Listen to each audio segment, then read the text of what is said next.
रखना। Last video में हमने एंडोथर्मिक और एक्सोथर्मिक रिएक्शंस के बारे में पढ़ा था, उनके डिफरेंसेस के बारे में पढ़ा था। आज हम लोगों को टाइप्स ऑफ रिएक्शंस पढ़ते हैं। So there are 5 types of reactions. सबसे पहला है हमारा कॉम्बिनेशन रिएक्शन, दूसरा डीकंपोजिशन रिएक्शन, तीसरा डिस्प्लेसमेंट रिएक्शन, चौथा डबल डिस्प्लेसमेंट रिएक्शन और लास्ट है हमारा रेडॉक्स रिएक्शन। इसी में हमारे ऑक्सीडेशन और रिडक्शन दोनों आ जाएंगे। So these are the 5 different types of reactions जो हम लोगों को इस चैप्टर में कवर करने हैं। वैसे देखा जाए तो ये चैप्टर इन्हीं 5 रिएक्शंस के बारे में ही है। इसके आगे हम लोगों ने छोटी छोटी बातें पढ़ ली हैं। पूरा चैप्टर इन्हीं 5 रिएक्शंस के बारे में है। उसके बाद फिर कुछ छोटे मोटे टॉपिक्स हम लोग और पढ़ लेंगे and chapter will be over. तो अभी हम लोगों को सबसे पहले 1 बाय 1 हम लोग कवर करेंगे। सबसे पहले फिलहाल हम लोगों को कॉम्बिनेशन रिएक्शन कवर करना है। तो देखते हैं कॉम्बिनेशन रिएक्शन क्या है। देखिए, जैसा कि नाम ही सजेस्ट कर रहा है, कॉम्बिनेशन रिएक्शंस का मतलब, कॉम्बिनेशन का मतलब कंबाइन होना। इस रिएक्शन में कुछ छोटे छोटे रिएक्टेंट्स आपस में कंबाइन होके एक नया प्रोडक्ट बनाते हैं। ये प्रोडक्ट सिंगल होगा, मतलब आपको इस रिएक्शन में ये ध्यान रखना है कि यहाँ पे रिएक्टेंट्स मल्टीपल होंगे, मतलब 2 या 2 से ज्यादा, और जो प्रोडक्ट बनता है वो हमेशा सिंगल प्रोडक्ट बनता है। ठीक है, सो बेसिकली जैसा कि नाम ही बोल रहा है, कॉम्बिनेशन मतलब कि reactants combine to form a single product. एक बहुत ही सिंपल सी डेफिनेशन है। जैसे फॉर एग्जाम्पल, एक अगर मान लो कि मैंने एक रिएक्टेंट ए ले लिया, दूसरा रिएक्टेंट मैंने बी ले लिया, दोनों को कंबाइन किया तो मान लो कि एक नया रिएक्टेंट दैट इज सी बन रहा है। तो कुछ इस तरीके का होता है आपका कॉम्बिनेशन रिएक्शन। अब इसके एग्जांपल्स इंपॉर्टेंट है, क्योंकि what is combination reaction is never asked in your exam. Exam में सिंपल डेफिनेशन नहीं पूछेगा, एग्जाम में एग्जांपल्स से क्वेश्चंस पुट अप होता है। ठीक है, तो एक एग्जाम्पल हम लोग बहुत ही सिंपल सा और कॉमन सा एग्जाम्पल ले लेते हैं। Mg plus O2 gives MgO। ठीक है, ये क्या है? मैग्नीशियम, मैग्नीशियम मेटल, तो यानी कि ये सॉलिड स्टेट में होगा। ये है ऑक्सीजन, मतलब कि गैसियस स्टेट में होगा। और मैग्नीशियम ऑक्साइड, मैंने आप लोगों को लास्ट क्लास में बताया था कि oxides of metals are generally in solid state. अब देखिए, सीबीएसई के एग्जाम में ये चीज बहुत ज्यादा पूछी जाती है कि किसी भी सब्सटेंस का कलर क्या है, मतलब उनको कलर से बहुत ज्यादा प्यार है, या आप ये कह सकते हैं कि ये जो मैग्नीशियम ऑक्साइड है उसका कलर व्हाइट होता है, this you have to remember. तो देखिए, बेसिकली होता क्या है कि मैग्नीशियम के रिबन्स आते हैं, पतले पतले ऐसे रिबन्स आते हैं, तो हम उनको रिबन्स को काट के टोंग्स की हेल्प से जलाने की कोशिश करते हैं। ठीक है, we try to burn magnesium ribbons. ठीक है, हर मेटल का एक, जैसे आप लोगों ने सुना होगा जिंक ग्रैन्यूल्स, वैसे ही मैग्नीशियम जब भी हम बोलते हैं तो मैग्नीशियम रिबन, पतली पतली रिबन्स में आती है। ठीक है, सिल्वर कलर का होता है मैग्नीशियम मेटल। ऑक्सीजन में हम लोगों ने उसको जला दिया, बर्न कर दिया, मतलब जला दिया, मैग्नीशियम ऑक्साइड बनता है। अब एक्चुअली इसमें होता क्या है कि जब हम मैग्नीशियम रिबन को जलाते हैं तो एक, जब वो जलता है तो एक बहुत ही ब्राइट वाइट डेजलिंग लाइट दिखाई देती है, मतलब कि वो बहुत ही ब्राइट लाइट के साथ जलता है। और जब वो थोड़ी देर बाद वो लाइट बुझ जाती है और व्हाइट कलर का पाउडर मिलता है, विच इज मैग्नीशियम ऑक्साइड। एक चीज, अब क्योंकि यहाँ पे लाइट निकल रही है, इसका मतलब क्या, फॉर्म ऑफ एनर्जी, तो यहाँ पे हम ये लिख सकते हैं कि इसमें क्या निकल रही है, एनर्जी। इसका मतलब ये हुआ कि भाई देखो, प्रोडक्ट में एनर्जी बन रही है। ठीक है, प्रोडक्ट में लाइट निकल रहा है, विच मीन्स कि this is an exothermic reaction, है ना। चलिए, ये हो गया हमारा फर्स्ट रिएक्शन। ठीक है, इस रिएक्शन में मेन आपको ये याद रखना है कि मैग्नीशियम ऑक्साइड का कलर जो है it is white in colour and this reaction is exothermic. अगला हम लोग बहुत ही इंपॉर्टेंट रिएक्शन लेंगे। आप लोगों ने देखा होगा कि एक बहुत ही लाइव एग्जांपल देती हूँ मैं। आप लोगों ने देखा होगा कि जब हम लोगों के घरों में व्हाइट वॉश होता है, तो व्हाइट वॉश किससे होता है? हम चूना लेके आते हैं, चूना एकदम सॉलिड स्टेट में होता है और उसमें क्या करते हैं? पानी मिक्स करते हैं। पानी मिक्स करके उसका एक घोल बनाते हैं, ठीक है, डिजोल्व इन वाटर। ठीक है, ध्यान से सुना मैं क्या बोल रही हूँ। हमने सॉलिड स्टेट में हम चूना लेके आते हैं, पानी डालते हैं, उसको डिजोल्व कर देते हैं। फिर ये जो भी सोल्यूशन बनता है, इस सोल्यूशन को दीवारों पे लगाया जाता है, जो कि बाद में मतलब सफेद हो जाता है, व्हाइट वॉश जैसा दिखता है। आप लोगों ने ये चीज नोटिस की होगी कि जब चूने में पानी डाला जाता है तो जिस कंटेनर में, ठीक है, जिस कंटेनर में ये रिएक्शन हो रहा होता है वो कंटेनर एकदम गर्म हो जाता है। इनफैक्ट उसमें कुछ उबाल भी आने लग जाते हैं जब चूने में पानी डाला जाता है। इसका मतलब आप बताते हैं। देखिए, सबसे पहली चीज तो हमने क्या लिया? चूना, मतलब CaO। यस, लास्ट क्लास में हमने पढ़ा था कि CaO को हम एक और नाम से जानते हैं, वो क्या है? क्विकलाइन। ठीक है, क्विकलाइन के नाम से भी हम लोग CaO को जानते हैं। Calcium oxide, obviously solid state metal oxide है, और अभी बताया चूना है। चूना क्या होता है? सॉलिड स्टेट में होता है। Plus water, liquid state. क्या बनता है? अब देखो, चूने को हमने पानी में मिक्स कर दिया, एक घोल बनाया है, ठीक है, एक सोल्यूशन बनाया है।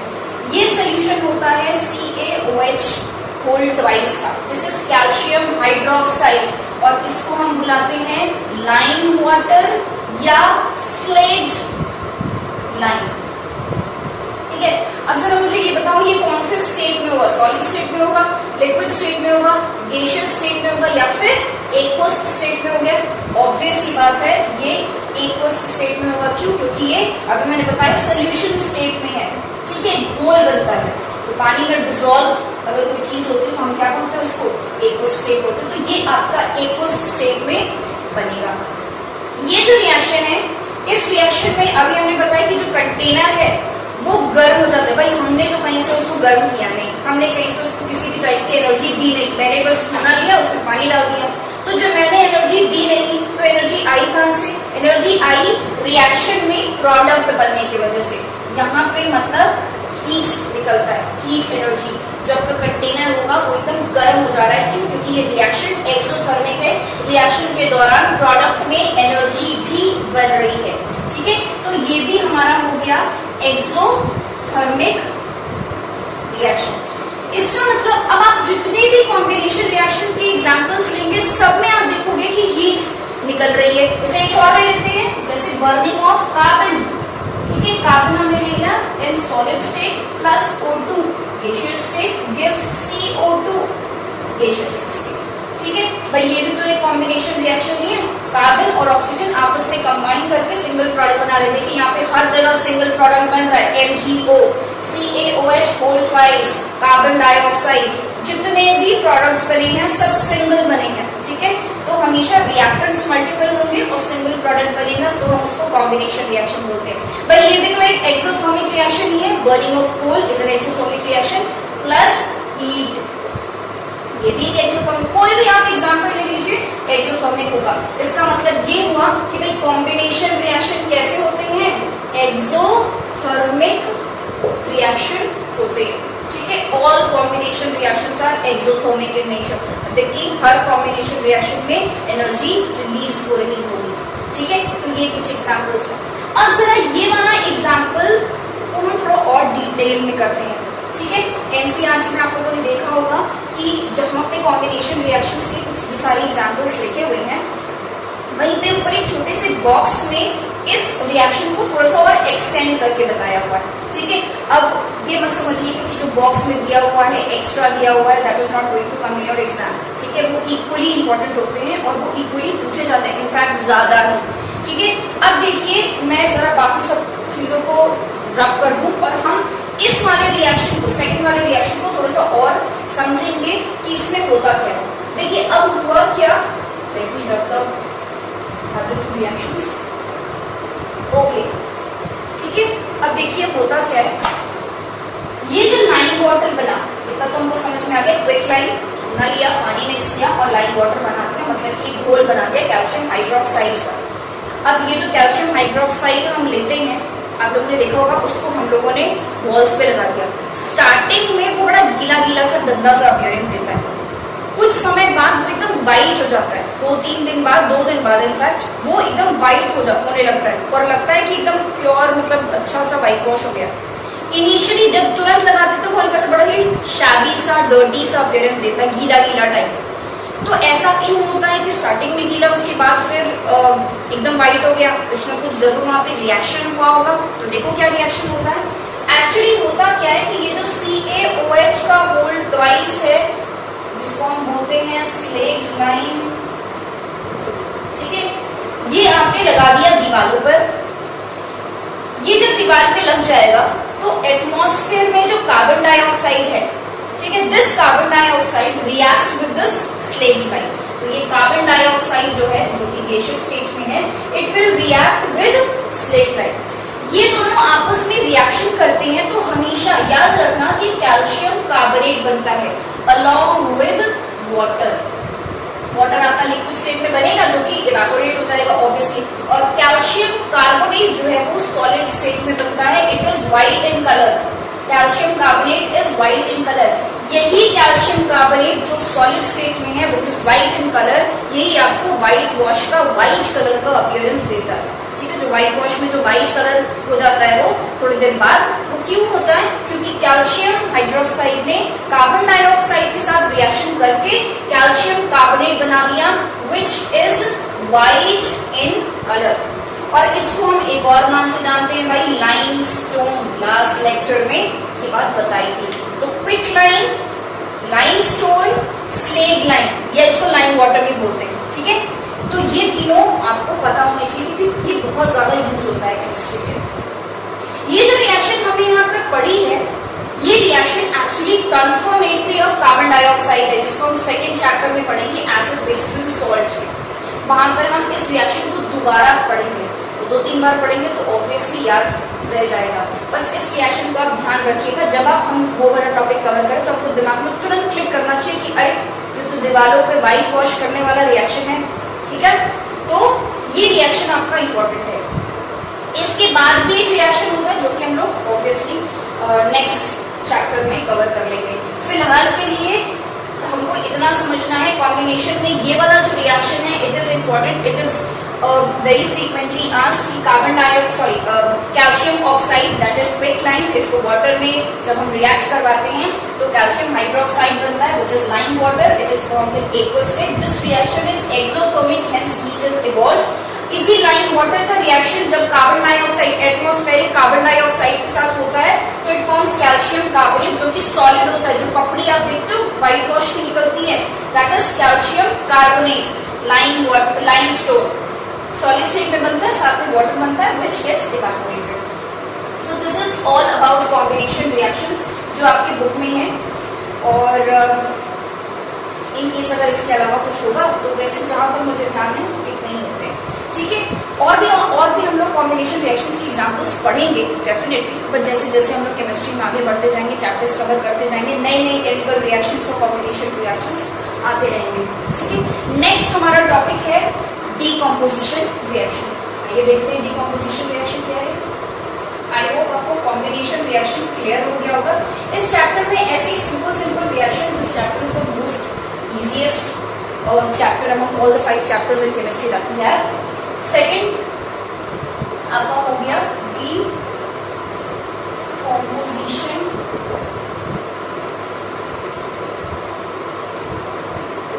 रिएक्शन, ठीक है।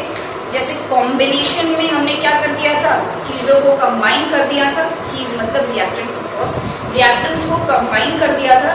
ठीक उसी तरीके से यहाँ पे डीकम्पोजिशन हो रहा है, मतलब डीकम्पोजिशन, डीकम्पोज करना मतलब तोड़ना।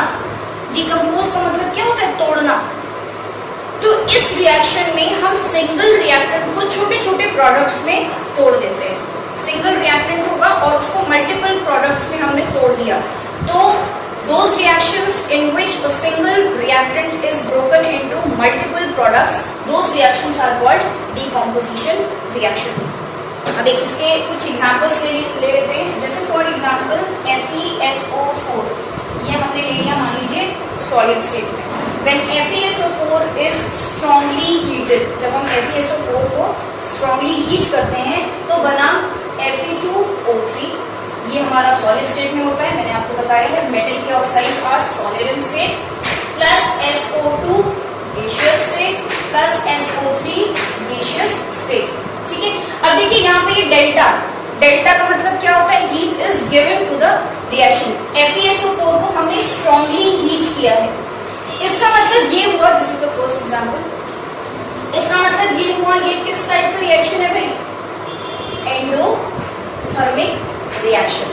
ठीक है, कॉम्बिनेशन रिएक्शन किस टाइप के रिएक्शंस थे, कॉम्बिनेशन रिएक्शंस आपके एक्सोथर्मिक रिएक्शंस थे, डीकंपोजिशन रिएक्शन आपके एंडोथर्मिक रिएक्शन है। तो FeSO4 का एग्जांपल बहुत ज्यादा पूछा जाता है, सिंपली ऐसे पूछ लिया जाता है कि what happens when ferrous sulphate is strongly heated, तो आपको उसके सारे प्रोडक्ट्स लिखने हैं, रिएक्शन लिखना है। इनफैक्ट आप ये भी बता सकते हो कि this is an endothermic reaction because heat is involved in the reaction.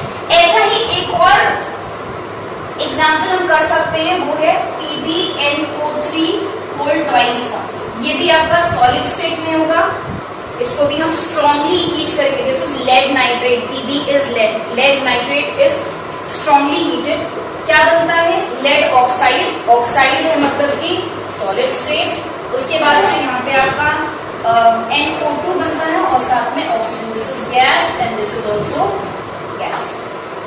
अच्छा, यहाँ पे जरा हम रिएक्शंस को बैलेंस भी कर ले, हमने रिएक्शंस बैलेंस नहीं करे हैं। देखिए यहाँ पे ये Fe है, 2 है, तो मतलब यहाँ पे 2 लग जाएगा, यहाँ पे 2 लगा दो, सारे बैलेंस हो गए। देखिए सल्फर यहाँ पे 2 है, सल्फर यहाँ पर 2 हो गए, ऑक्सीजन 2 4 8 और यहाँ पर ऑक्सीजन देखिए 3 + 2 5 + 3 8।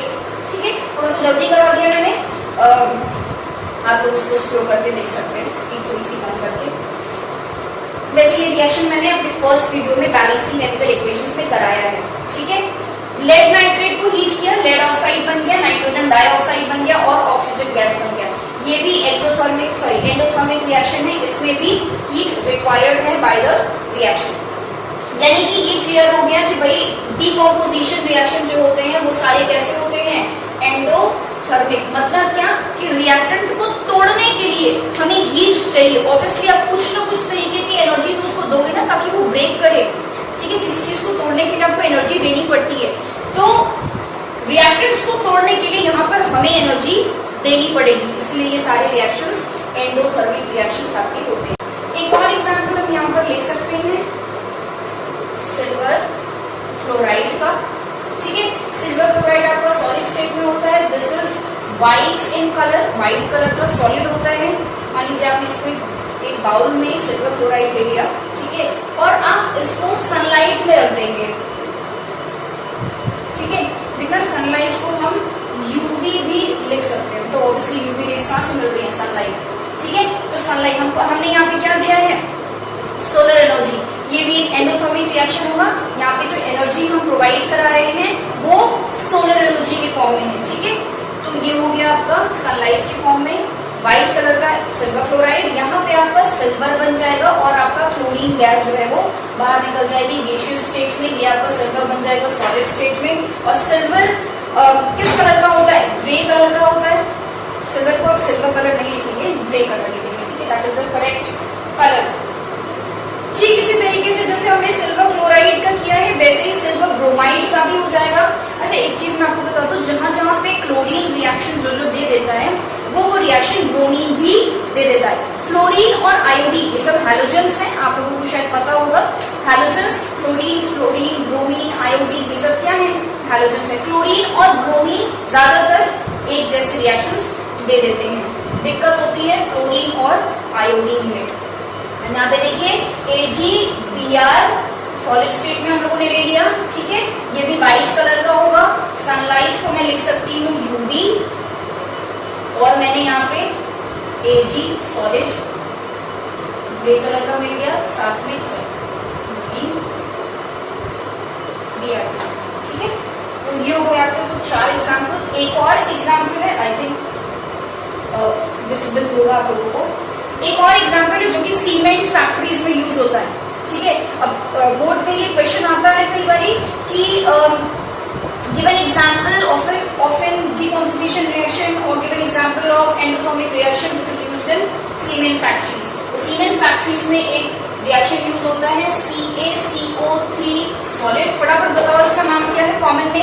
लाइमस्टोन, ठीक है, लाइमस्टोन किस कलर का होगा भाई? लाइमस्टोन व्हाइट कलर का, ठीक है। अब हम इसको क्या करते हैं? स्ट्रांगली इसको हीट करते हैं, ठीक है, स्ट्रांगली इसको हीट करते हैं तो क्या बनता है? CaO।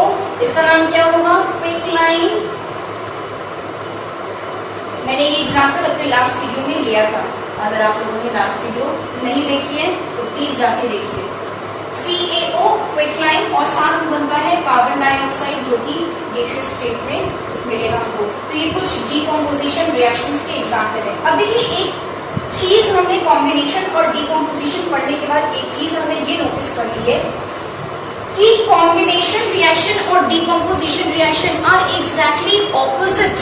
एग्जैक्ट भाई, कॉम्बिनेशन रिएक्शन में बहुत सारे रिएक्टेंट सिंगल प्रोडक्ट बना रहे हैं, मतलब multiple reactants single product. Decomposition reaction में आपका सिंगल रिएक्टेंट मल्टीपल प्रोडक्ट बना रहा है, एग्जैक्टली ऑपोजिट हो गया।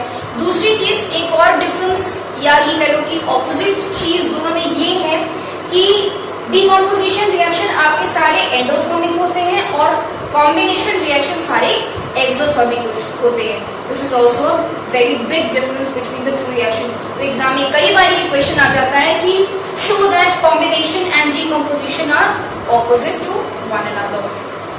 तो ये हमारा डीकम्पोजिशन रिएक्शन कंप्लीट हो गया। नेक्स्ट हमको देखना है displacement reaction. Okay, alright. So before moving on to displacement reaction, हम जरा डीकम्पोजिशन रिएक्शन की कुछ टाइप्स कर लेते हैं। सो देखो, decomposition we all know that decomposition reaction जो होते हैं वो हमारे एंडोथर्मिक होते हैं। एंडोथर्मिक का मतलब कि some form of energy is required for the reaction to take place। अब देखिए, जो forms of energy है वो तीन तरीके से, मैं तीनों टाइप्स का कुछ एक या दो एग्जाम्पल दे दूंगी आपको ताकि आपको क्लियरली समझ में आ जाए कि मैं किस बारे में बात कर रही हूँ। एंडोथर्मिक जो होते हैं वो उसमें जो एनर्जी हम प्रोवाइड करते हैं वो किसी अलग अलग फॉर्म्स में कर सकते हैं। मान लीजिए कि अगर एनर्जी हमारी लाइट के फॉर्म में दी जा रही है, ठीक है, मान लीजिए कि लाइट के फॉर्म में दी जा रही है, तो उस केस में हम उन डीकम्पोजिशन रिएक्शन को लिखते हैं फोटो केमिकल डीकम्पोजिशन रिएक्शन। इसका एग्जाम्पल हमने लास्ट वाले अभी थोड़ी देर पहले ही किया है, लास्ट वाली क्लास में थोड़ी देर पहले किया है। वो क्या है कि अगर हमने AgCl that is silver chloride which is solid in stage, इसको अगर हम लोगों ने यूवी लिख देते हैं, यहाँ पे सनलाइट भी लिख सकते हैं और यूवी भी लिख सकते हैं। सनलाइट के प्रेजेंस में, sunlight is a form of energy, light के फॉर्म में है, तो क्या बन जाएगा? Silver which will be in solid state plus chlorine जो कि गैसियस स्टेट में होगा। ये रिएक्शन हम कर चुके हैं। This is an example of photochemical decomposition reaction, ठीक है। अब देखो, इसमें मैंने आप लोगों को कलर इसका बताया था कि सिल्वर क्लोराइड किस कलर का होता है? Yes, it is white in colour, ठीक है। कलर याद रखिएगा, ये सिल्वर क्लोराइड और जितने भी हम लोग केमिकल्स पढ़ रहे हैं, सॉल्ट्स पढ़ रहे हैं, वो सब धीरे धीरे करके आगे दोबारा आएंगे। सिल्वर किस कलर का होता है? ग्रे कलर का होता है। आप यहाँ पे सिल्वर नहीं लिखेंगे। नेक्स्ट मान लीजिए कि ये हो गया डीकम्पोजिशन रिएक्शन जब लाइट के फॉर्म में एनर्जी दी जाए। अगर इलेक्ट्रिसिटी के फॉर्म में एनर्जी दी गई, तो इलेक्ट्रिसिटी के फॉर्म में अगर एनर्जी दी गई तो हम उसको बोलते हैं electrolytic decomposition reaction. Electrolytic decomposition reaction in which electricity is used for the reaction to take place. इसका बहुत बढ़िया एग्जाम्पल है H2O। इलेक्ट्रिसिटी की प्रेजेंस में ये H2 प्लस O2 में टूट जाता है, दोनों गैसियस स्टेज, वाटर आपका लिक्विड स्टेट में होगा। और मैंने इसको बैलेंस्ड करके लिखा हुआ है, इसको भी जरा बैलेंस करें। यहाँ पे क्लोरीन 2 है, मतलब यहाँ पे हम 2 लगाएंगे, सिल्वर 2 हो गया, मतलब यहाँ पे हमको 2 लगाना पड़ेगा। ये बहुत ही अच्छा एग्जाम्पल है इलेक्ट्रोलिटिक डीकम्पोजिशन रिएक्शन का, जिसको हम बोलते हैं इलेक्ट्रोलिसिस ऑफ वाटर। यहाँ पे थोड़ा सा एसिड का अमाउंट भी यूज किया जाता है। इलेक्ट्रोलिसिस ऑफ वाटर के लिए मैं आप लोगों को पहले से डिक्लेयर कर दे रही हूँ कि इस वीडियो के बाद मेरा इलेक्ट्रोलिसिस ऑफ वाटर का अलग से एक वीडियो आएगा, क्योंकि अपने आप में बहुत इंपॉर्टेंट रिएक्शन है इस चैप्टर का, उसको जरूर देखिएगा। मैं इस वीडियो के बाद ही उस वीडियो को डाल दूंगी। अब देखिए, ये हो गया आपका इलेक्ट्रोलिटिक डीकम्पोजिशन रिएक्शन एक। उसके बाद लास्ट में मान लीजिए कि अगर हीट के फॉर्म में ठीक है, ज्यादातर रिएक्शन हमने हीट के फॉर्म में ही पढ़े हुए हैं। हीट के फॉर्म में अगर एंडोथर्मिक रिएक्शन कराया जाए एनर्जी देके तो उसको हम बोलते हैं थर्मल डीकंपोजिशन रिएक्शन। थर्मा मतलब कि हीट, तो इसने इसका नाम रख दिया थर्मल डीकंपोजिशन रिएक्शन। इसका एग्जांपल जैसे मैंने इससे पहले आपको बताया था, सीमेंट फैक्ट्री में कैल्शियम कार्बोनेट वाला एक रिएक्शन हम इसमें लिख सकते हैं कि भाई कैल्शियम कार्बोनेट जो कि सॉलिड स्टेट में होता है, जिसको हम बोलते हैं लाइमस्टोन। ठीक है, इसको अगर हम हीट करेंगे, ठीक है, तो क्या बनेगा, CaO, again solid state metal का ऑक्साइड है। ये क्या हो जाएगा आपका क्विक लाइन, इसको हम बोलते हैं क्विक लाइन, और साथ में कार्बन डाइऑक्साइड आपकी गैसियस स्टेट में निकल जाएगी। This equation is already balance. इसकी जगह पे इससे पहले ही जब जो अभी हम लोगों ने फेरस सल्फेट वाला किया, उसको स्ट्रांगली हीट किया, वो भी एक थर्मल डिकम्पोजिशन का एग्जांपल है। हम लोगों ने लेड नाइट्रेट किया, वो भी थर्मल डिकम्पोजिशन का रिएक्शन है। तो थर्मल डिकम्पोजिशन के ये तीन मेन एग्जांपल्स जो हैं वो आपको याद होने चाहिए, एटलीस्ट वन एग्जांपल और डेफिनेशन आपको याद होना चाहिए। अब हम लोग जरा डिस्प्लेसमेंट रिएक्शन की तरफ बढ़ते हैं, देखते हैं कि डिस्प्लेसमेंट रिएक्शन किसको कहते हैं।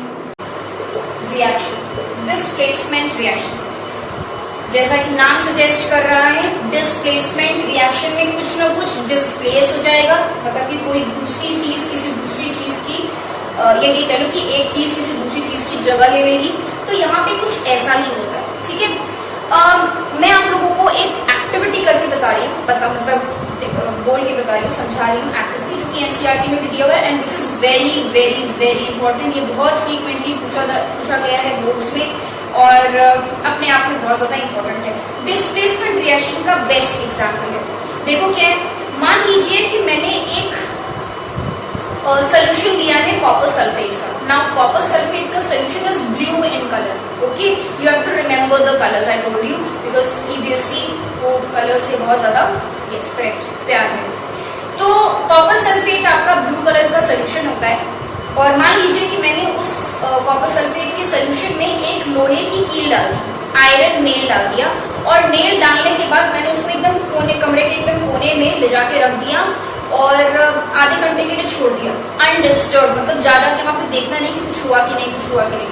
आप हाफ एन आवर बाद आओ और जब आप वहां पे आओगे तो आप देखोगे कि जो ब्लू कलर का सोल्यूशन हमने लिया था वो अब ब्लू कलर का नहीं रहा, वो चेंज हो गया है। किसमें चेंज हो गया है, ग्रीन कलर के सोल्यूशन में।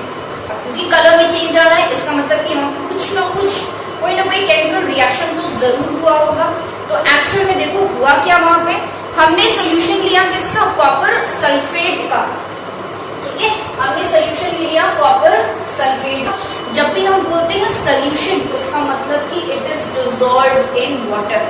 ठीक है, तो कॉपर सल्फेट को हमने एक्वस स्टेट में लिया है and this is blue in colour. Okay, अब क्या किया हमने, इसमें आयरन की नेल डाल दी। आयरन मतलब Fe, कौन से स्टेट में, solid state. Now what will happen, हम लोगों ने उसको हाफ एन आवर के लिए छोड़ दिया और जब दोबारा आए तो हमने ये देखा कि कलर चेंज हो गया।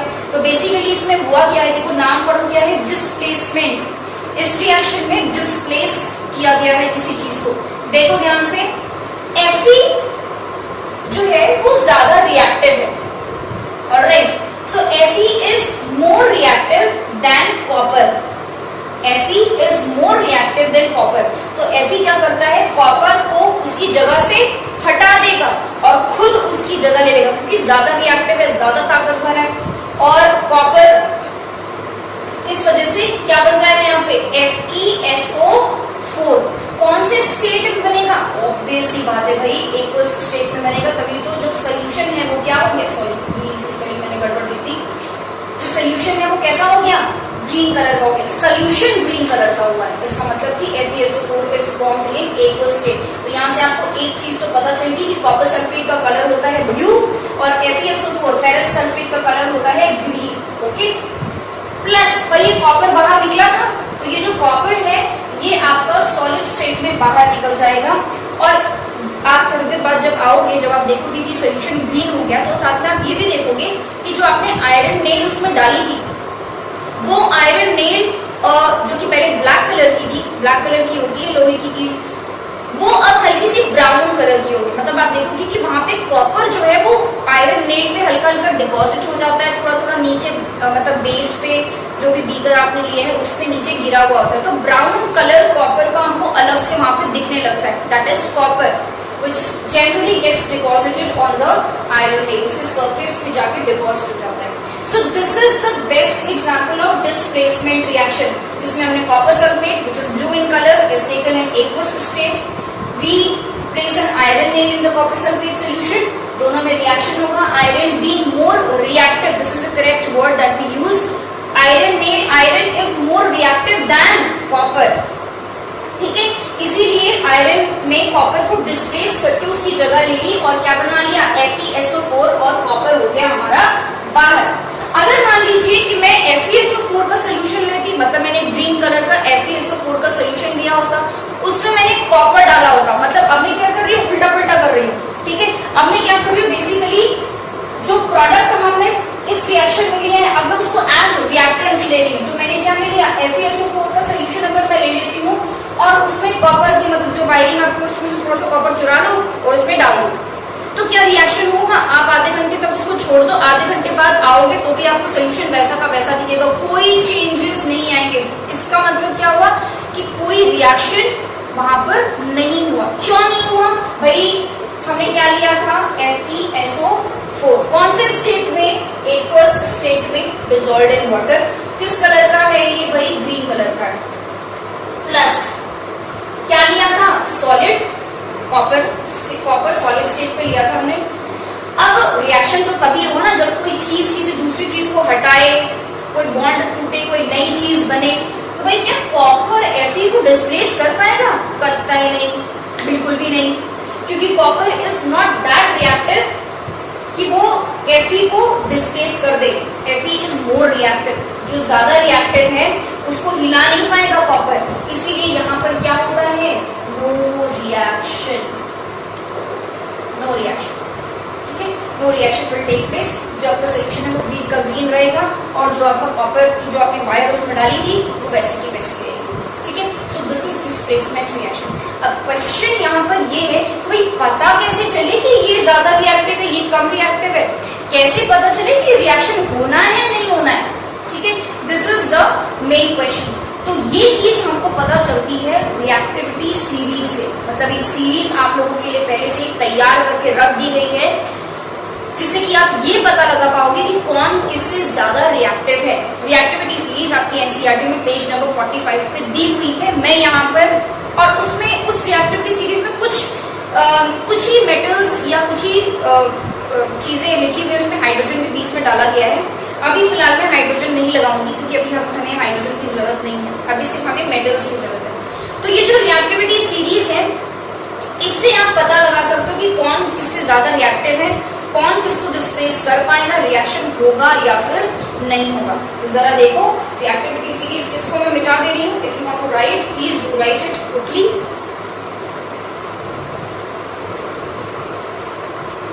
ओके, तो अब जरा हम लोग रिएक्टिविटी सीरीज, टॉपिक अभी भी हमारा डिस्प्लेसमेंट रिएक्शन ही चल रहा है।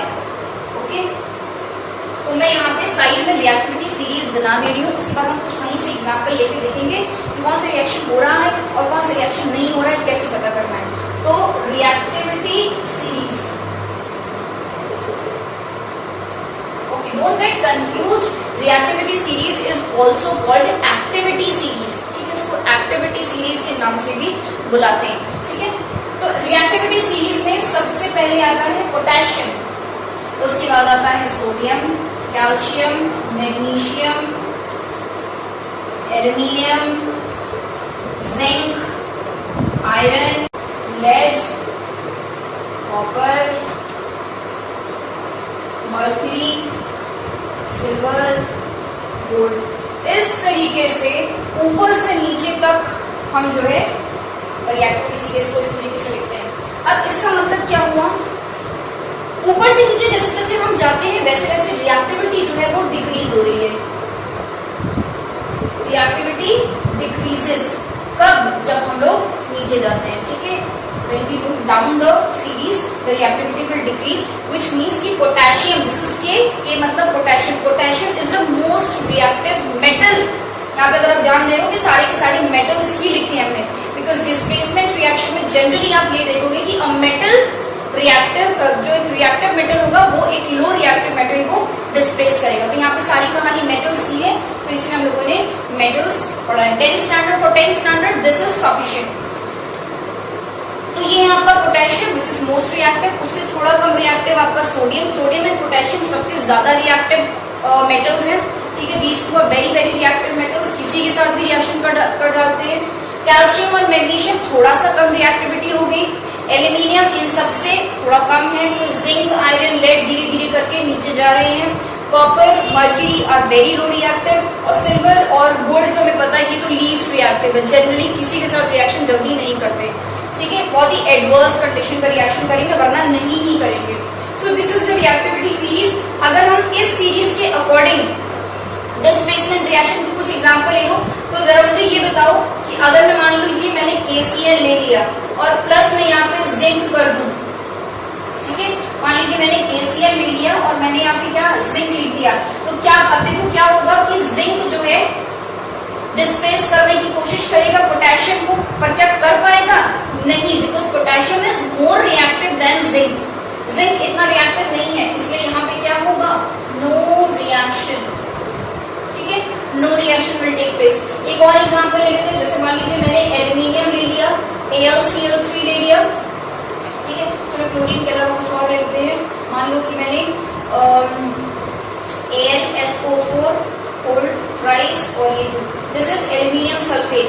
ठीक है, थोड़ा सा डिफिकल्ट ले लिया बट कोई बात नहीं। ठीक है, इस ऐसे तो आप सीखोगे। एल्यूमिनियम सल्फेट मैंने ले लिया और मान लीजिए मैं इसका रिएक्शन करवा रही हूँ मैग्नीशियम के साथ। अब जरा देखो क्या मैग्नीशियम एल्यूमिनियम को मेटल ही चेक करना है आपको this is chlorine is non metal. ये सल्फर सल्फेट आयन जो होता है वो क्या होता है? Non metal. इससे हमें कोई मतलब नहीं, हमें मेन देखना है मेटल। तो यहाँ पे मैग्नीशियम और एल्यूमिनियम दोनों मेटल्स हैं, तो मैग्नीशियम क्या एल्यूमिनियम को डिस्प्लेस कर पाएगा? बिल्कुल कर पाएगा भाई। मैग्नीशियम यहाँ पर है, एल्यूमिनियम उसके नीचे है। एल्यूमिनियम की रिएक्टिविटी मैग्नीशियम से कम है, ये थोड़ा सा ज्यादा। उसके बाद फिर वो क्या करेगा? MgSO4 बनाएगा और साथ में एल्यूमिनियम। जरा स्टेट लिखते हैं, तो MgSO4 आपका एक्वस, हमेशा सॉल्ट स्टूडेंट क्या है? सॉल्ट है। ठीक है, ये आपके हमेशा एक्वस स्टेज में बनेंगे। एक्वस लिखा मैंने एक ही लिखा, और ये है आपका सॉलिड स्टेट में एल्यूमिनियम बाहर, मैग्नीशियम आपका सॉलिड स्टेट में बाहर। ठीक है, तो इस तरीके से आप अपने हिसाब से भी कोई भी सॉल्ट इनमें से ले सकते हो, कोई भी मेटल यहाँ पे ले सकते हो, और देखिए चेक करिए कि आप क्या पता लगा पा रहे हैं कि डिस्प्लेसमेंट रिएक्शन पॉसिबल है या फिर नहीं। ठीक है, सो यहाँ पे हमारा डिस्प्लेसमेंट रिएक्शन जो है वो खत्म हो गए। डिस्प्लेसमेंट रिएक्शन का बेस्ट एग्जांपल मैंने आपको कॉपर सल्फेट का बता दिया है। डिस्प्लेसमेंट रिएक्शन के और भी बहुत सारे एग्जांपल्स, जैसे जैसे हम आगे रिएक्शंस पढ़ते जाएंगे डिस्प्लेसमेंट के बहुत सारे एग्जांपल्स आते जाएंगे, और डबल डिस्प्लेसमेंट रिएक्शन हम लोग अपनी नेक्स्ट वीडियो में कवर करेंगे। इस वीडियो में मैंने आप लोगों को कॉम्बिनेशन रिएक्शन, डिकम्पोजिशन रिएक्शन और डिस्प्लेसमेंट रिएक्शन, ये 3 रिएक्शंस आप लोगों को एग्जांपल्स के साथ एक्सप्लेन कर दिए, जो कि बोर्ड्स पॉइंट ऑफ व्यू से बहुत ज्यादा इंपॉर्टेंट है।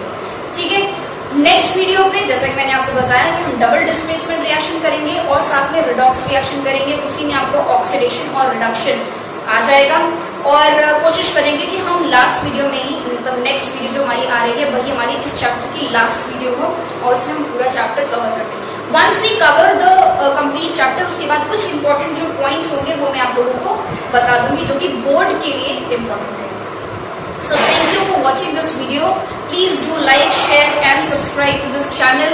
और as always I say कि अगर आपकी कोई एडवाइस या कोई सजेशन हो तो please put it down in the comment box. मैं जरूर उसको चेक करूंगी और अप्लाई करूंगी। Thank you so much.